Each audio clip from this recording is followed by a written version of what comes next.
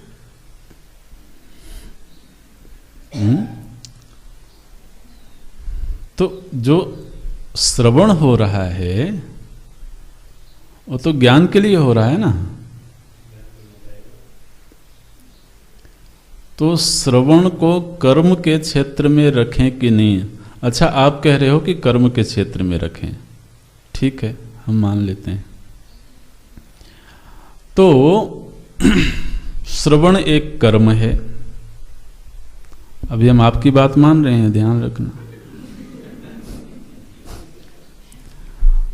तो हमने ये सुना है कि कर्म का जो फल है वो अनित्य होता है, ठीक?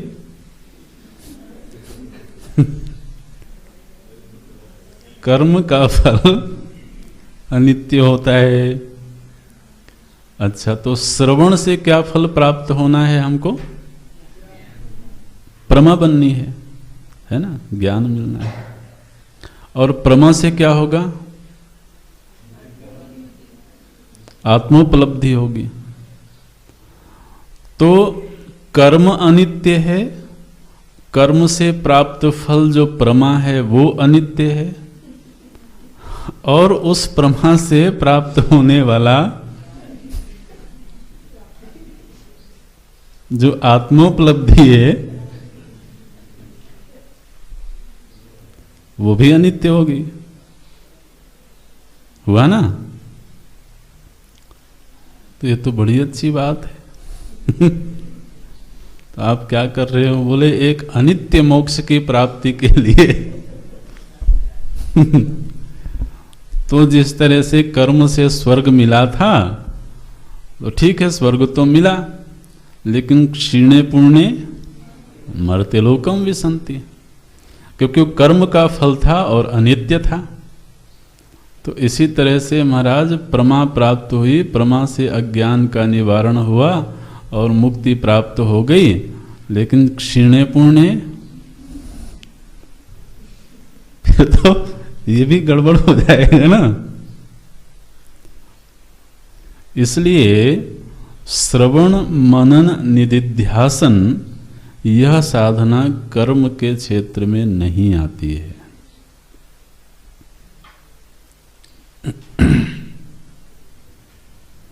कर्म और ज्ञान, इन दोनों में एक बड़ा अंतर है। आपको एक पारिभाषिक शब्द देते हैं, धीरे धीरे उसको समझेंगे भी हम लोग। कर्म हमेशा पुरुष तंत्र होता है।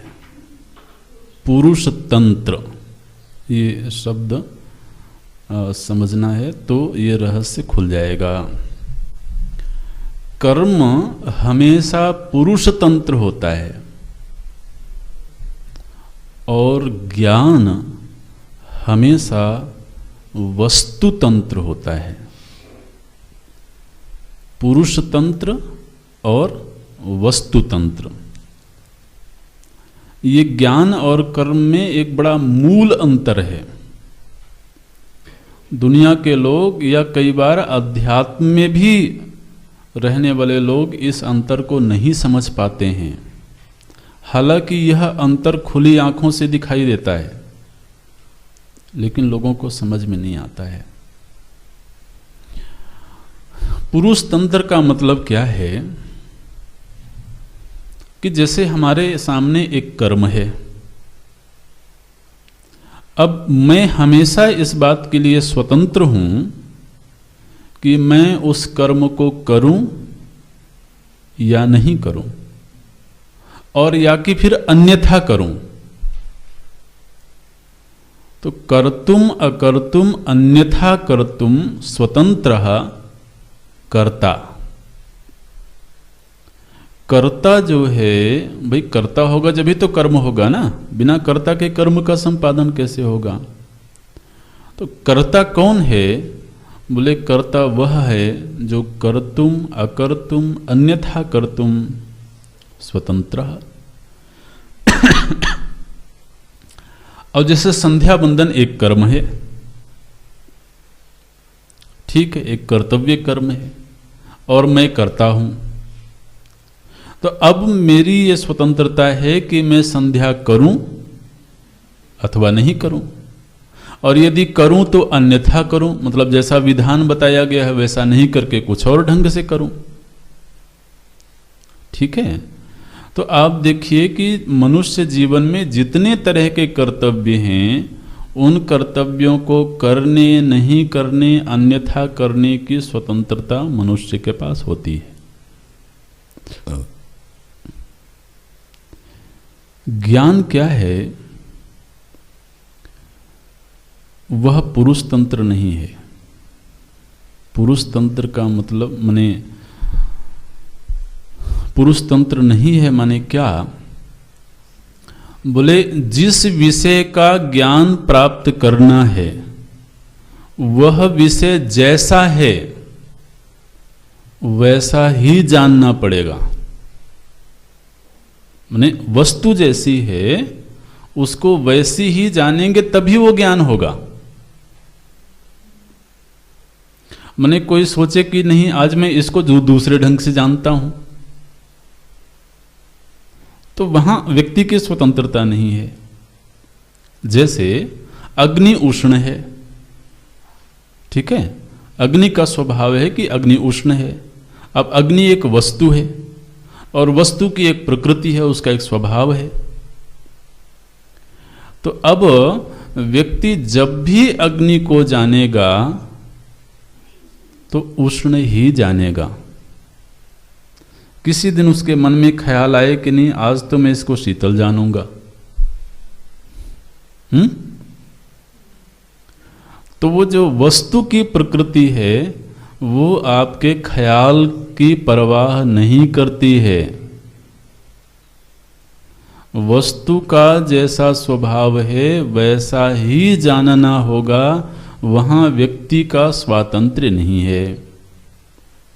हाँ, अगर नहीं जानना चाहता है तो ना जाने, वो अलग बात है। लेकिन जब ज्ञान होगा तो ज्ञान वही होना चाहिए, ज्ञान कहेंगे ही उसको जो जैसी वस्तु हो वैसा उसको ज्ञान प्राप्त होवे। अब यदि उसने रज्जु को सर्प जाना तो इस जानकारी को ज्ञान नहीं कहते हैं। क्या कहेंगे? भ्रम कहेंगे। ठीक है, वो प्रमा नहीं है, क्या है? भ्रमा है। तो देखिए ज्ञान की प्रकृति ऐसी है कि जानने वाला व्यक्ति अपनी इच्छा अनुसार उसको नहीं जानेगा, बल्कि वह वस्तु जैसी है वैसा ही उसको जानना पड़ेगा, और जैसी है वैसा ही जान लेना ज्ञान है। तो ज्ञान हमेशा वस्तु तंत्र होता है, लेकिन कर्म पुरुष तंत्र है। कर्म करने में नहीं करने में, किसी भी प्रकार से करने में पुरुष हमेशा स्वतंत्र है। पुरुष माने व्यक्ति। तो ये एक बड़ा मूल अंतर है ज्ञान और कर्म में। तो जहां व्यक्ति का स्वातंत्र्य होता है, जहां पर व्यक्ति स्वतंत्र होता है कुछ करने या नहीं करने में, वह तो कर्म के दायरे में आता है और उस कर्म का फल अनित्य होता है। लेकिन जो ज्ञान है वो महाराज नित्य होता है। अग्नि को उष्ण जान लिया तो अब अग्नि हमेशा उष्ण ही रहेगी। किसी दिन ऐसा नहीं होगा कि अब ज्ञान बदल गया, क्या हुआ, बोले से आज से अग्नि ठंडी हो गई। तो अब ये जो उष्णता का ज्ञान है ये नित्य हो गया। लेकिन अग्नि देवता है, यह एक भावना है, ठीक, और यह भावना व्यक्ति के स्वतंत्रता में है। तो अग्नि की जब तक पूजा हो रही है, अग्नि जब तक अपने जगह पर विराजमान है तब तक हम देवता माने, और उसी अग्नि ने मानो कि किसी दिन घर जला दिया तो बोले ये कोई देवता है? बिल्कुल देवता नहीं है, कोई राक्षस ही है। उसने घर जला दिया, बताओ, सब कुछ नष्ट कर दिया। तो भावना करने में तो व्यक्ति स्वतंत्र है, लेकिन अग्नि उष्ण है, इस ज्ञान में स्वातंत्र बिल्कुल नहीं है।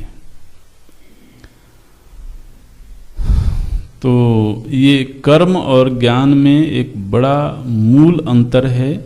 आगे ये प्रसंग और आएंगे तो ये और भी विषय खुलते रहेंगे, लेकिन ये ध्यान में रखना है हमको कि कर्म पुरुष तंत्र होता है और ज्ञान वस्तु तंत्र होता है। जो भी वस्तु है उसकी जो प्रकृति है वैसा ही जानना पड़ेगा, अन्यथा जानने की स्वतंत्रता व्यक्ति के पास नहीं है। अगर उसने अन्यथा जाना तो फिर वो ज्ञान नहीं रहेगा, वो भ्रम हो जाएगा। ज्ञान तो होगा ही तब जब वो वस्तु जैसी है वैसा जान लिया जाए। तो अब देखिए, तत्व जैसा है वैसा जान लेना ये ज्ञान है, और यह ज्ञान अनित्य नहीं होता है। लेकिन तत्व को जब हम अपने भाव के अनुसार एक रूप देते हैं, तो अपने भाव के अनुसार रूप दिया ना। हालांकि वो भाव शास्त्र सम्मत है, ये बात ठीक है। शास्त्र ने कहा कि इस तरह का भाव बनाना, उसका ये आकार है, उसका ये चरित्र है, उसकी ये लीला है, ये शास्त्र ने बताया, वो ठीक है। लेकिन भाव तो मैं बना रहा हूं। वो भाव किसी दिन बहुत प्रगाढ़ भी होगा, किसी दिन मंद होगा, और फिर उसकी जो सेवा कर रहा हूं उस सेवा में भी मैं स्वतंत्र हूं। मैं किसी दिन बहुत भाव से करता हूं, बड़ी संलग्नता के साथ करता हूं, दीर्घ काल तक करता हूं, और किसी दिन थोड़े समय में हो जाता है, बिना भाव के हो जाता है। तो ये कर्म के क्षेत्र में तो मेरे पास स्वतंत्रता है, लेकिन जब ज्ञान के क्षेत्र में प्रवेश करते हैं तो हमारे पास ये स्वतंत्रता नहीं है कि मैं उसको किसी भी तरह से जान लूं। मुझे उसी तरह से जानना पड़ेगा जिस तरह का वो है।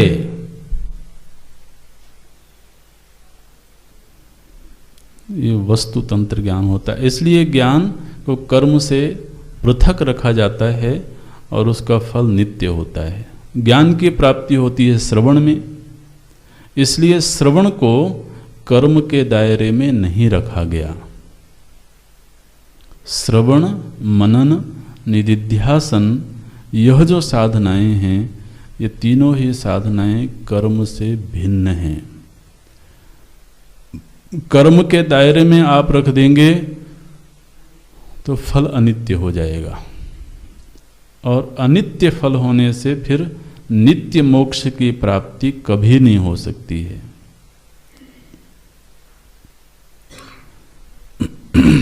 ये है।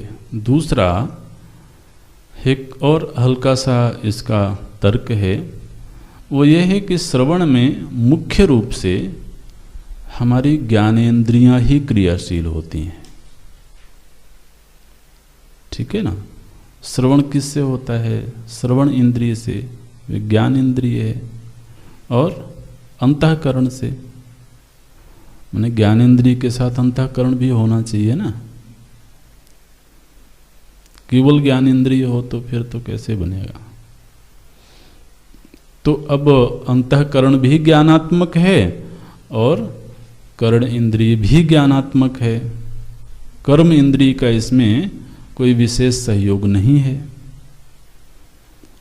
तो इसलिए ये ज्ञान कर्म से पृथक है।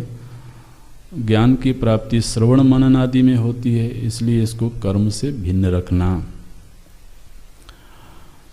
अच्छा, अपने विषय में आते हैं। तो यहाँ पर ये दो प्रयोजन बताए गए। एतेषाम नित्यादीनाम बुद्धि शुद्धि परम प्रयोजनम उपासनानाम तो चित्तैकाग्र्यम। और फिर एक श्रुति का वचन उद्धृत करते हैं, बोले कि ब्राह्मणाः यज्ञेन विविदिशन्ति। जो ब्राह्मण लोग हैं, ब्राह्मण लोग माने जो ब्रह्म प्राप्ति के लिए प्रयत्नशील हैं, तो ऐसे जो ब्राह्मण लोग हैं वो यज्ञ के द्वारा आत्मा को जानने का प्रयत्न करते हैं। यज्ञेन विविदिशन्ति, किम विविदिशन्ति, बोले तमेतम आत्मानम, उस आत्म तत्व को जानने की इच्छा रखते हैं। किस साधन के माध्यम से, बोले यज्ञेन। और वह यज्ञ का संपादन कैसे होता है, बोले वेदानुवचनेन। तो वेद के अनुसार उन्होंने यज्ञ का अनुष्ठान किया और यज्ञ के अनुष्ठान से चित्त शुद्धि पूर्वक वो आत्मोपलब्धि के लिए प्रयत्नशील होते हैं, ऐसा श्रुति में कहा गया है। तो श्रुति ने एक समीकरण बनाया है कि व्यक्ति पहले वेद के वचन का अध्ययन करेगा, फिर यज्ञ करेगा, और यज्ञ से चित्त शुद्ध होने के बाद वो आत्मोपलब्धि के लिए प्रयत्न करेगा। और स्मृति ग्रंथ में भी ये बात कही गई है, तपसा कल्मषम हन्ति। तपस्या के द्वारा वो अपने अंदर के कल्मषों को माने राग द्वेष आदि को वो नष्ट कर देता है। तो यज्ञ तपस्या इन सब का अर्थ आप अपनी भाषा में कर्तव्य कर्म करना। फिर एक और फल बताते हैं। क्या फल है, बोले नित्य नैमित्तिकयोः च अवान्तर फलम। अभी उपासना को आप अलग रखना। क्या बोल रहे हैं, नित्य नैमित्तिकयोः। यहाँ पर तो द्विवचन की विभक्ति लगी है, तो मतलब केवल नित्य और नैमित्तिक को ही पहले गिन रहे हैं। नित्य नैमित्तिक कर्म के अनुष्ठान का एक अवान्तर फल भी होता है। वह फल क्या है, बोले पितृलोक प्राप्ति ही। तो नित्य नैमित्तिक कर्म के अनुष्ठान के कितने फल हुए जी, 3 फल हो गए। एक फल तो यह हुआ कि नित्य कर्म नहीं करने से जो दोष उत्पन्न होने वाला था वो दोष उत्पन्न नहीं हुआ। दूसरा फल यह हुआ कि चित्त शुद्धि हुई। और अब तीसरा फल बता रहे हैं कि उसे पितृलोक की प्राप्ति होती है। तो ये नित्य कर्म और नैमित्तिक कर्म इतने बड़े हो गए कि वो 3 धरातल पर फलों को प्रकट कर रहे हैं। ये है उपासना नाम च। और उपासना रूपी जो कर्म है उसके भी 3 फल बताए गए। शुरू में क्या बताया गया था, बोले शुरू में कुछ नहीं बताया गया था। कुछ बताया गया था? नहीं, वो तो बाद में आया। जहाँ पर सभी कर्मों का अलग अलग विभाग था, वहाँ पर उपासना का कोई फल बताया गया था?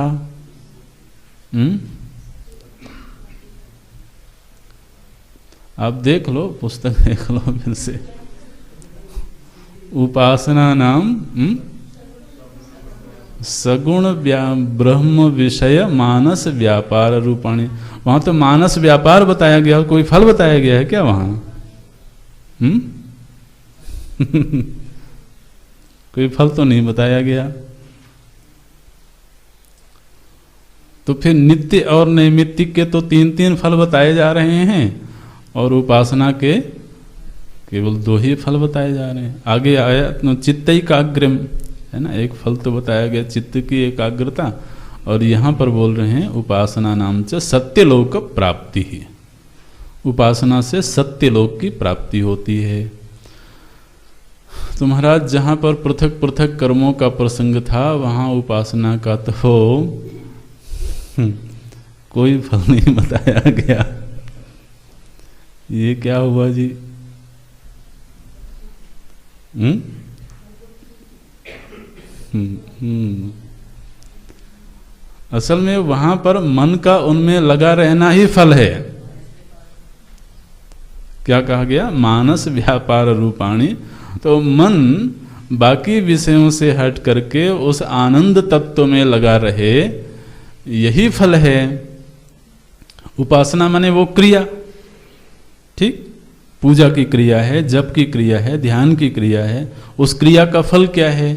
बोले चित्त सगुण ब्रह्म में रमण करता रहे, ये फल है महाराज।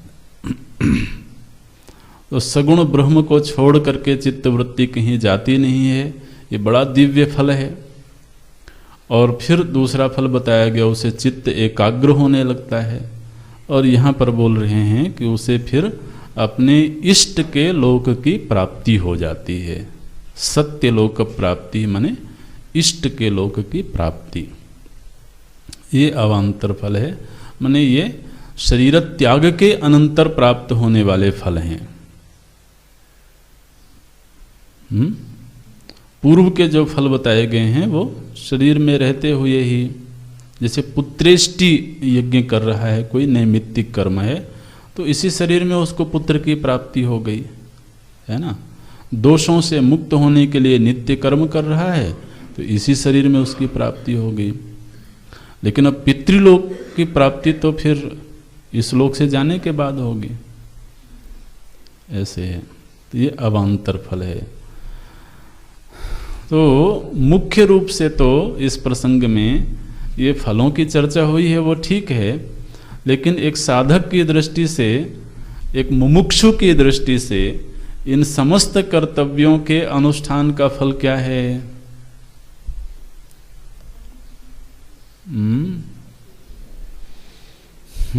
कोई बोल दे तो अच्छा लगेगा।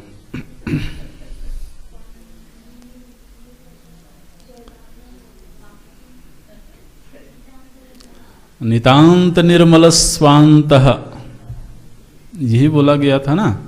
नित्य नैमित्तिक प्रायश्चित्तोपासनानुष्ठानेन, ठीक? ये तृतीय विभक्ति के द्वारा इन चारों ही कर्मों का अनुष्ठान करने से क्या हुआ? बोले निर्गत निखिल कलमशतया, समस्त चित्त के कलमश निकल गए और उसका जो अंतःकरण है वो निर्मल हो गया। वेदांत के साधक के लिए समस्त कर्मों के अनुष्ठान का यह फल है, ये है। तो इस तभी फिर वो साधन चतुष्टय संपन्न हो गया। तो कर्मानुष्ठान से चित्त शुद्धि हुई और वो साधन चतुष्टय संपन्न हो गया। अब वो साधन चतुष्टय क्या हैं तो आगे वर्णन करेंगे।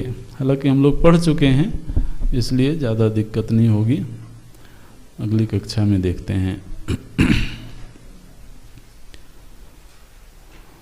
ओम पूर्णमदः पूर्णमिदं पूर्णात् पूर्णमुदच्यते पूर्णस्य पूर्णमादाय पूर्णमेवावशिष्यते।